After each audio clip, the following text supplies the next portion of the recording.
Thank you.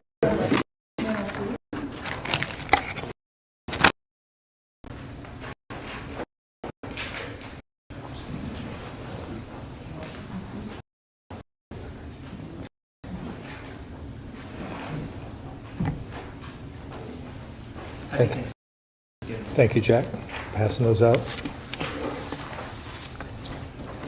Good afternoon, everyone, and thank you for being here. I'm pleased to have Susanna Davis, our Executive Director of Racial Equity, here with me today to talk about a new initiative called Ideal Vermont, which is helping municipalities do more to increase racial equity at the level. Ideal kicked off last month with 14 communities signing on right out of the gate, including Bennington, Burlington, Brattleboro, Essex, Fairfax, Hartford, Hardwick, Heinsberg, Orange, Richmond, South Burlington, St. Albans, across the state. As we work to increase equity and make sure Vermont is a welcoming, inclusive state, getting communities directly involved is important. Susanna and her team at the Office of Racial Equity have been essential to our efforts.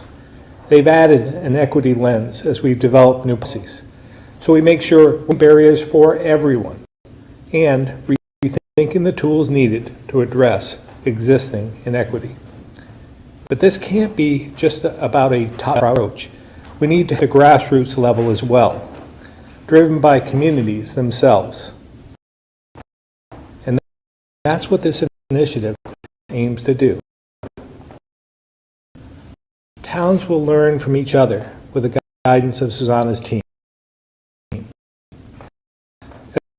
well as trusted partners from the Vermont Declaration of Inclusion, Vermont Community Foundation, Abundant Sun, League of Towns, Vermont Council, and experts from across the state. And members will share strategies, data, and information to take concrete steps toward a Vermont that is more equitable, more diverse, more welcoming, and ultimately more inclusive.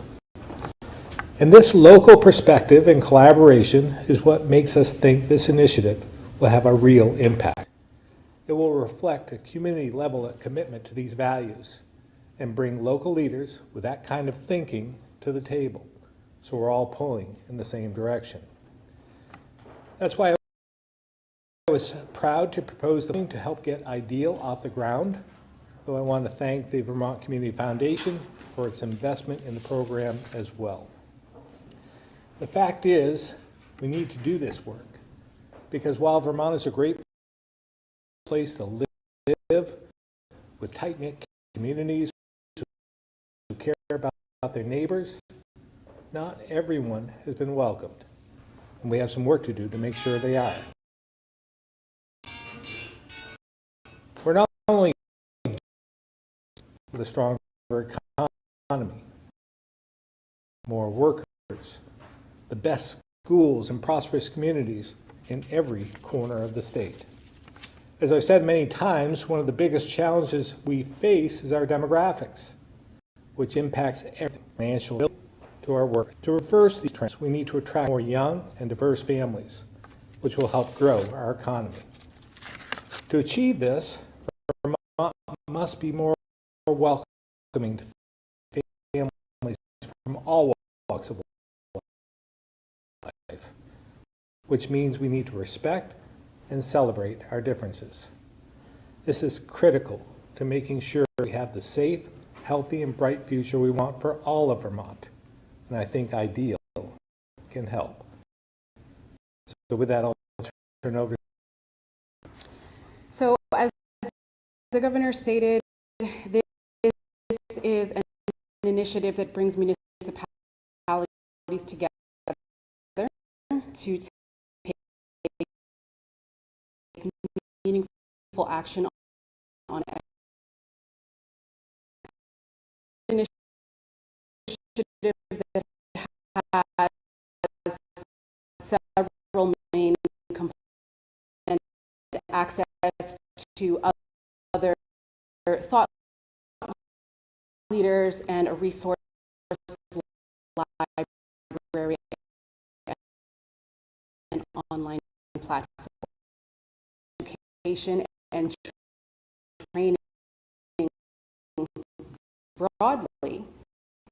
We also know that equity work doesn't get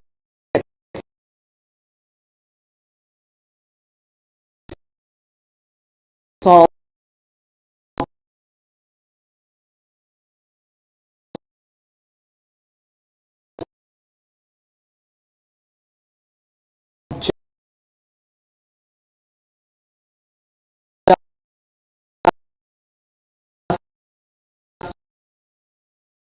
with state agencies and with each other to be able to implement their learning. So, for example, our convenings are going to offer member municipalities ways for them to do that reflective and introspective work, to commune with one another, discussing what's working, what's not, challenges, aspirations, etc. Workshops will be more in-depth and provide them an opportunity to hear not matter experts in the city, but from the outside, national or international thought leaders on related topics. There is technical assistance provided by our sister so that once municipalities understand the menu of options that they have available to them to implement equity at the local level, we have people in the state agencies who can help them actually do it. Concretely, what could that look like as an example? Well, a municipality might say, hey, we want to have a more equitable housing or zoning or land use policy. Well, we have a lot of land use experts in state agencies and in state government and also in places around the country, which is going to help municipalities not just understand the value and the importance of data, both qualitative and quantitative, but also helps the state to be able to see more of it. There's only so much that we have access to, and we find that building trust in communities means that you're able to get eyes into qualitative and quantitative data sets at different levels. So the data coaching will help us have more visibility into what's happening in Vermont's communities, and it also helps Vermont's communities understand and utilize data in a way that makes sense and is actually helpful. We're also providing a web platform to reports, other information that they may not otherwise have known where to find. All of that is brought together in a way that's looked at and vetted by us to make sure that it adheres to our overarching mission and principles on equity, and centralizes it in one location so that our member municipalities have access to it in a way that is efficient of their time. Finally, the access to grants piece is help even the playing field so that for those municipalities for whom equity would otherwise have been cost prohibitive, we're at least able to offer them some supplemental support to be able to do the work that they otherwise are very passionate about. So we have about 14 members in the cohort, as the governor stated, and they range, and we have some who are a lot smaller in population, and that's a good thing. That's what we want. Vermont is an eclectic and unique place, and we need to see that reflected in our member municipality roster. Ultimately, this is an initiative that creates a bridge, not just between municipalities, but also between municipalities and the state. There are a lot of things that people look to state government to do and to fix, and we're working hard on equity, and we're not going to stop working hard on equity. And yet, there's a lot of built-in injustice in this country that has manifested over the years at the local level, right? Think redlining and zoning, think education, policing, and community. These are all issues that could, in part, be addressed at the state level, but that absolutely have to be tackled at the local level as well if we really want to move the needle. And what we do is to work with municipalities to help them accomplish what they uniquely are situated to do. So we're playing a convening and assistive role in that we are going to continue to serve the member municipalities in the cohort and to support them on their journey, and to also gain insight and strength from them in ways that we can make our work at the state level more effective. Thank you. Thank you, Susanna. And we'll open up to questions at this point. Governor, what do you think it is about Vermont that has maybe held us back historically in this work? I mean, you grew up in a community that has a very large immigrant population, but yet you say that there's more that needs to be done. Why?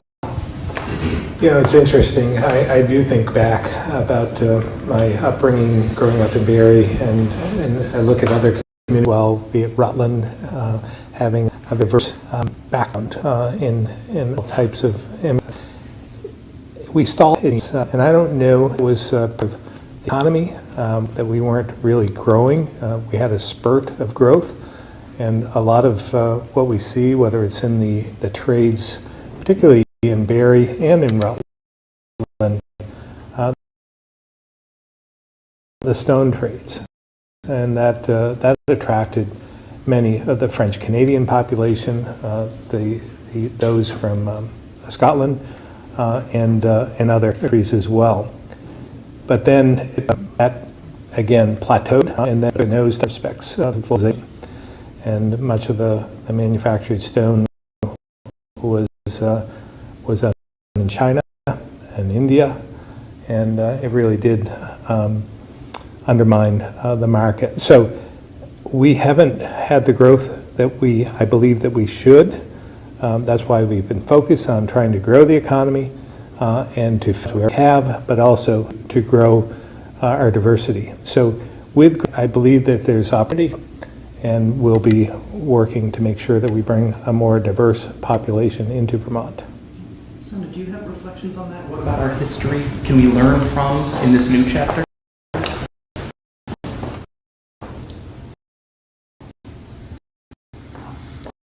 I think that learning from our history is valuable. I mean, as a state, we are uniquely situated in between a lot of other places that are significantly more diverse racially. But I do just want to underscore the importance of recognizing that Vermont has a lot of diversity in other forms that may not necessarily be racial, right? There are already tens of thousands of us, people of color, in the state, but aside from that, you have diversity across the ability spectrum.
That's really an experiential journey that people have to be able to go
and at what rate.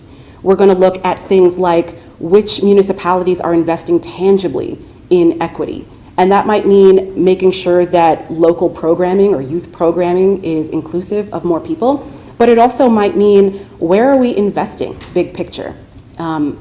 We're going to look at things like school policies, recognizing that the school system in the state is separate from the distinct municipal leadership system. There's still a lot that we can learn. We do have people in the cohort who do represent the school districts, and so being able to see the learnings from Ideal Vermont trickle into not just local governance, but also local education policy, et cetera, is going to be really important.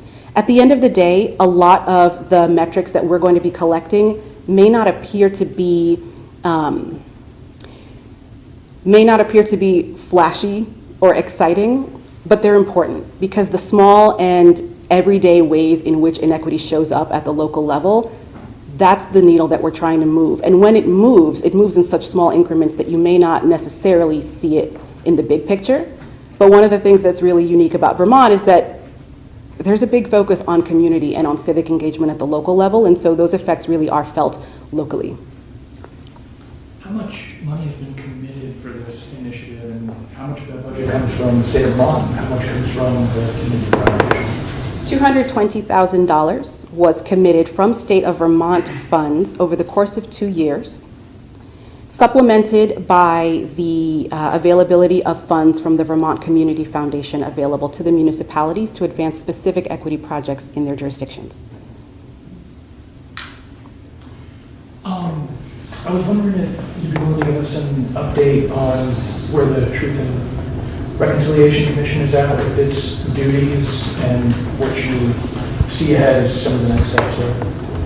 Truth and Reconciliation Commission. So I am a member of the first of 3 groups leading up to the formation of the commission. We identified the candidates we would like to invite to serve on the selection panel, which would then select the members of what will ultimately be the commission.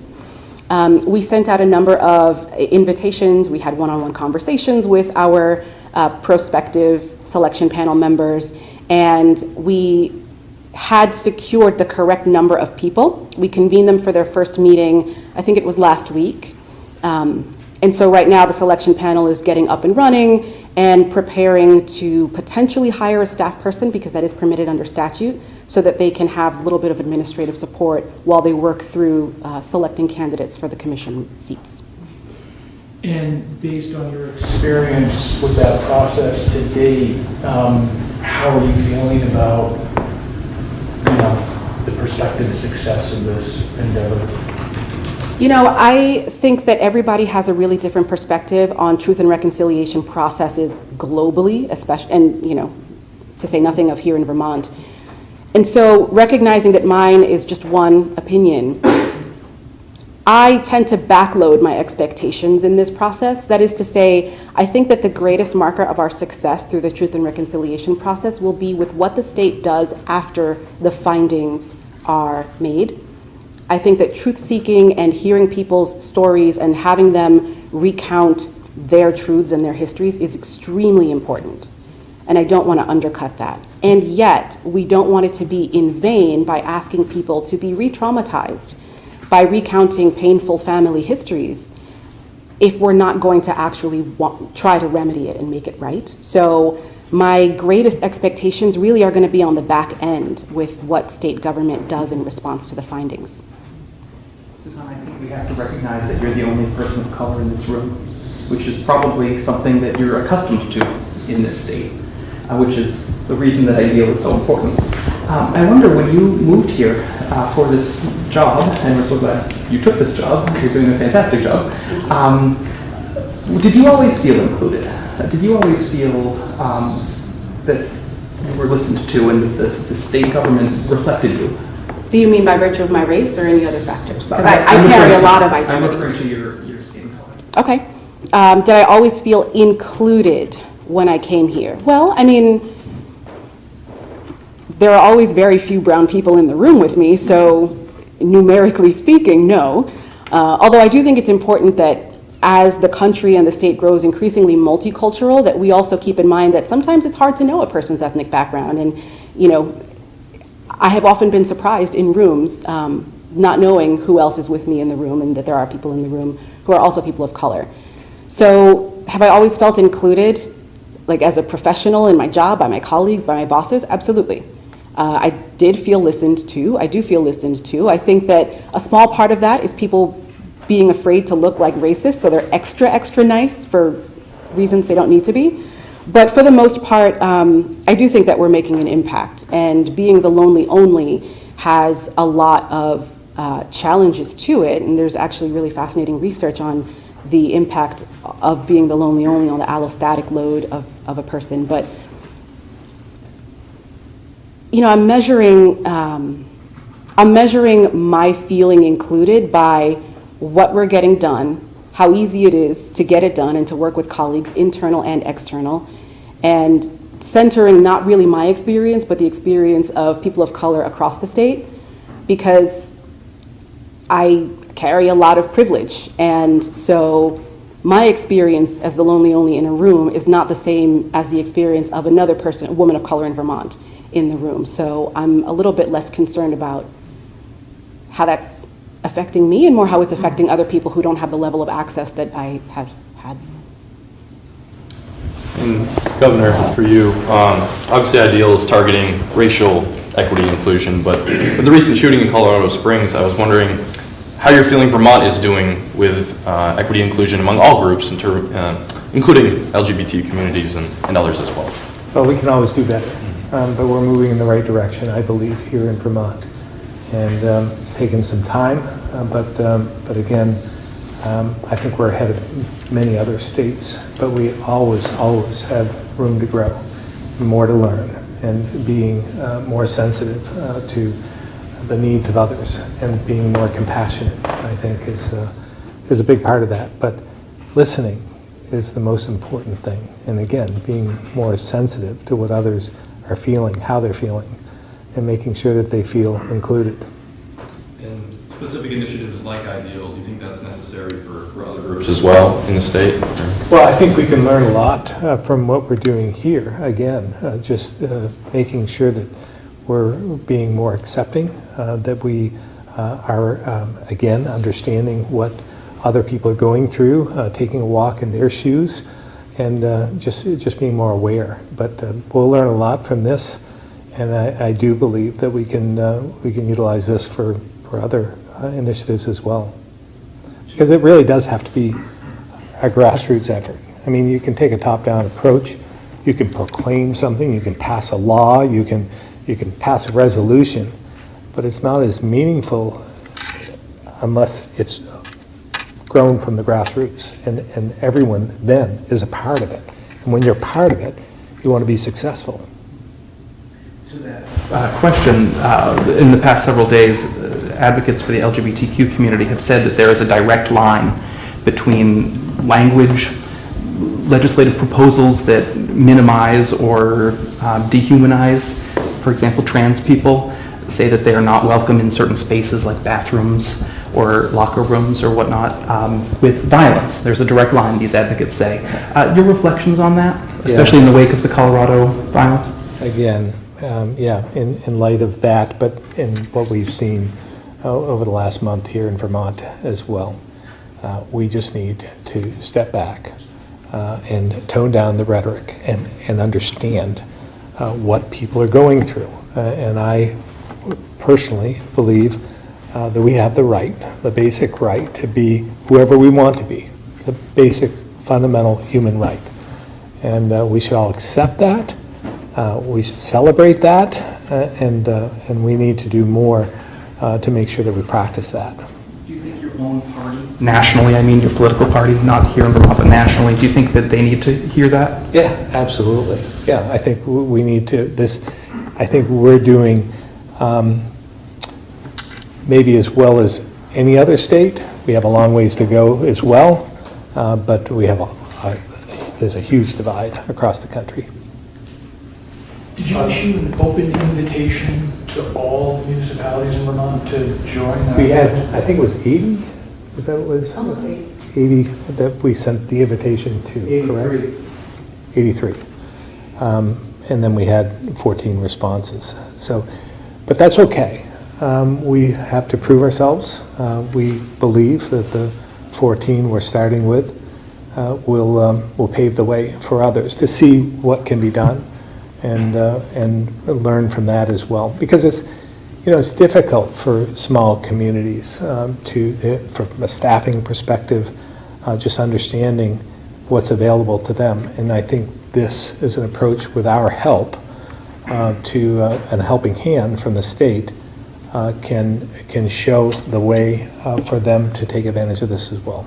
And are these municipalities committing to anything beyond saying they want to initiate this process and go down this road? Are you looking for commitments from them that demonstrate to you they're ready to buy in a meaningful way? Yes. So one thing that I do want to note is that this initiative is not invite only. It never was. We did send out some proactive invitations to certain municipalities we thought could be a good fit, but it's always been open to all 251, and we hope that we will be pleasantly surprised by hearing from some municipalities who want to step up. But in so doing, they are committing, yes, to more than just saying, yeah, we like equity, we've checked this box, right? We're looking for demonstrable commitment. We're looking for actual action, results, and tangible steps. Now, recognizing that one could make one's best efforts at tangible steps and still not get a policy passed. That doesn't mean that you can't be in the initiative, but we're looking for commitment, and we're okay with having a smaller cohort of genuinely dedicated members as opposed to a larger cohort of frequent absentees and those who are just, again, there to check the box. So what we're really going to be doing is drilling down deep with them to give them the information and the assistance and potentially the funding they need to make meaningful change at the local level, which means we want to see meaningful change at the local level. And sure, there are lots of low-cost, no-cost ways to do that, but we're looking for people to do the hard work as well. And are there going to be regularly scheduled check-ins, meetings between member municipalities and your office, for example? Yes. Okay. What were some of the main reasons why municipalities didn't want to step up? Was it, I know Governor touched on staffing issues, but what were some of those other reasons? We didn't actually hear from anyone who said that they didn't want to be part of it. We did have a lot of people who we hadn't heard back from yet. Some of them are still thinking it over, I think. And I think we did hear from one municipality specifically who said, we would love to, but we are short on staff, which is extremely understandable. I think some of the hesitation on the part of some municipalities is that they don't know what they're signing up for. They may want to wait and see based on what the current cohort is experiencing. I also recognize that there's a lot of talk around equity and inclusion, and it may be the case that some municipalities want to wait to see if this is worth it, and I get that too. So we are committed to making it worth it for everyone who does join. But in exchange, we really want to see real effort. Governor, Burlington's Racial Equity, Inclusion, and Belonging Office has developed an official policy of limiting access to the city-owned Burlington area community gardens to people who will sign a document declaring personal support for diversity, equity, and inclusion. What do you think of diversity programs and policies that in effect deny access to public services for people who won't sign statements of agreement? Yeah, I think we need inclusion on all levels. So we want to make this as easy as possible for everyone to be involved, and that means being inclusive to all walks of life. So I don't know about the policy you're speaking of, but I'm just speaking from my standpoint. I think it's important that we are inclusive across the board because we need people to step up to join this effort in order to be successful. Ms. Davis, are you aware of that policy? Anything to say about it? I haven't had the privilege of being able to speak to that office directly about the details of it, to be able to come down one way or another. I would want to know more about the policy before publicly opining on it.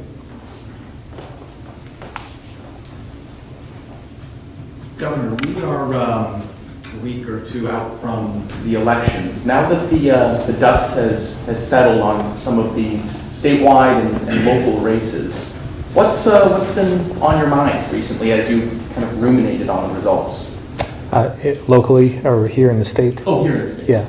Well, it's, again, unfortunate. I was a bit disappointed in some of the races. I'd hoped that we would have and maintain the numbers in the Republican Party to have some more balance in this state, but we lost ground. So we're going to have to, again, play the cards we're dealt. I'm sure we'll get a lot done, but we're going to have to make sure that we're all working together in order to do that. You mentioned Republicans lost ground in the House, and the only statewide office they won was yours. What does it say about the direction of the GOP right now in your? Well, I don't think it's just right now. I mean, this has been a trend for a number of years. I think as I reflect, I think it's been over a decade, and I've been the only statewide Republican office holder in the state. So this isn't exactly something that's changed, but it isn't getting any better at this point. And I think that some of the national politics has played a hand in this. We just need to do better. Again, I've been able to be successful from my days in the Senate. I've always served in the minority. I've never served in the majority. And I've always been able to get something done because I've been willing to work across the aisle. Bipartisanship, I think, is important. But as I've said many times, bipartisanship is a great term, but it's a two-way street. It can't be a one-way street. So need bipartisanship on both sides, regardless of the numbers. Who would you like to see serving as minority leader in the next biennium in both the House and Senate? I don't know. Patty has been leading, but I don't know if she's going to continue. I haven't spoken to her. Have you had any conversations with the presumptive Speaker or Senate President? Have not, but we will be, I think we have something scheduled with Speaker next week. But I haven't spoken to the presumptive President Pro Tem yet either. And how do you expect that conversation to go? I mean, is it, hey, how you been? Or are you going to be looking at a substantive conversation about, we obviously disagree on a lot of stuff, yeah, right? But what can we do? Yeah, no, I mean, I think that's the way we approach almost every conversation, and on both sides. How we can work together, where are there areas of common interest, because there are a lot of areas of common interest here in Vermont.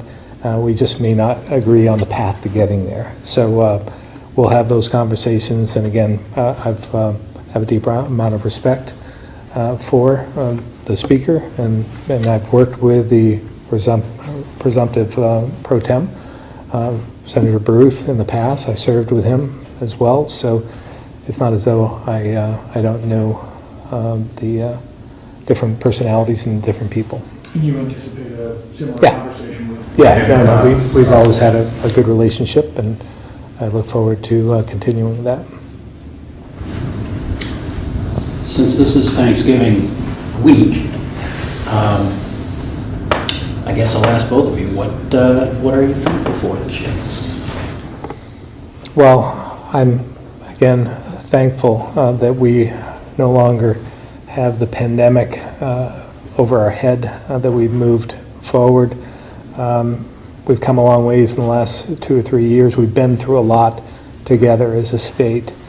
And I look forward to, we have a lot of opportunity in front of us with things that we're talking about, like today with Ideal, with some of the opportunities in terms of the economy.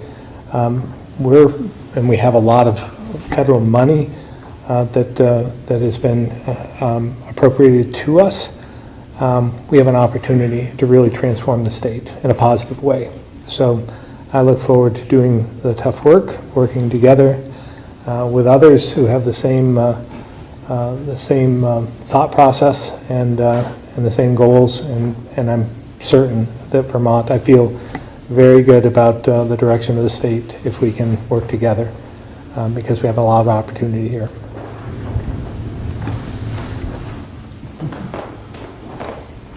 Well, as the Indigenous Day of Mourning approaches, I would say I am grateful for the fact that Vermont's Indigenous community has been welcoming of this work and of me, and has permitted me into spaces with them so that we can find better ways to create a meaningful relationship. Part of that is through things like the Truth and Reconciliation Commission, but a lot of it goes far deeper. It really has to do with day-to-day interactions, not just big splashy policies. So I'm grateful for them for being there for the day-to-day things.